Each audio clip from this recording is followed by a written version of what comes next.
मंगला काली भद्रकाली कपालिनी दुर्गा क्षमा शिवा धात्री स्वाहा स्वधा नमोस्तुते। सभी को जय माता दी, हर हर महादेव, जय श्री काशी विश्वनाथ। जैसा कि रविवार से नवरात्रि प्रारंभ हो रहा है और रविवार को 30 मार्च है, 30 मार्च और दिन रविवार है। तो रविवार को जब भी देवी का आगमन होता है तो वो गज पे सवार होके आती है। गज मतलब हाथी, हाथी पे सवार होके आती हैं। हाथी पर सवार होके आना, जब भी माता हाथी पर सवार होके आती हैं तब वह अपने साथ धन धान्य लेके आती हैं। शुभ माना जाता है, बहुत ही शुभ माना जाता है हाथी पर आना। तो इस बार की नवरात्रि बहुत ही शुभ है। घट स्थापन का जो मुहूर्त रहेगा वो है सर्वार्थ सिद्धि योग में। प्रातः 6:14 के बाद आप घट स्थापन कर सकते हैं। 10 बजे तक कर सकते हैं आप। सुबह में 2:14 के बाद प्रातः में प्रतिपदा लग जा रहा है। एक और योग भी प्राप्त हो रहा है, याजीजय योग, जो कि सुबह में प्रातः 2:14 से यह प्राप्त है। तो आप इन सभी मुहूर्तों में घट स्थापन कर सकते हैं। सिद्ध नवरात्रियाँ 2 होती हैं।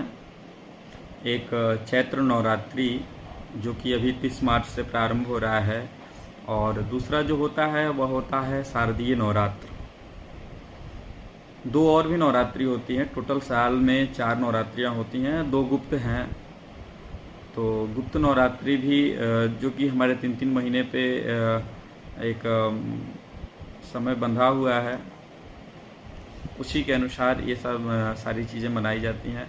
और ये जो चैत्र नवरात्रि और शारदीय नवरात्रि है, ये बहुत ही शुद्ध होता है। इसमें व्रत जप तप नियम आदि करने में इसका बहुत ही शुभ संकेत है, शुभ फल है।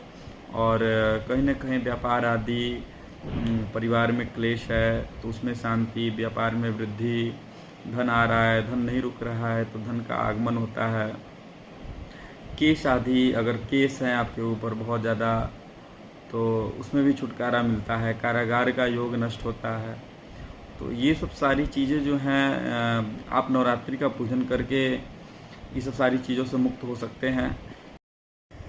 शास्त्रों में कहा गया है कि आपने अगर माता भगवती की पूजा कर लिया तो सभी देवी देवताओं का आपने पूजा कर लिया, क्योंकि सभी देवी देवताओं के तेज से ही माता भगवती की उत्पत्ति हुई है। जैसा कि जो दुर्गा सप्तशती है उसके दूसरे अध्याय में माता का बहुत ही सुंदर वर्णन है उनके उत्पत्ति का। तो आप नवरात्रि कीजिए, नवरात्रि में माता भगवती की आराधना कीजिए।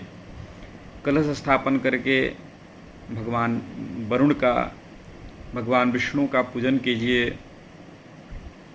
आपका जो कर्ज आदि रोग से युक्त, अगर आप रोग युक्त होंगे, कर्ज आपके ऊपर होगा, ये सब सारी चीज़ें हट जाएंगी। व्यापार में वृद्धि आएगा, कुल की वृद्धि होगी, सब सारी चीज़ों का विकास होता है।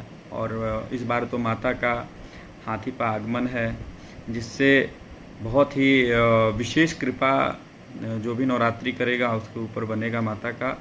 और बाकी ऐसे तो माता की कृपा सभी के ऊपर बना रहे।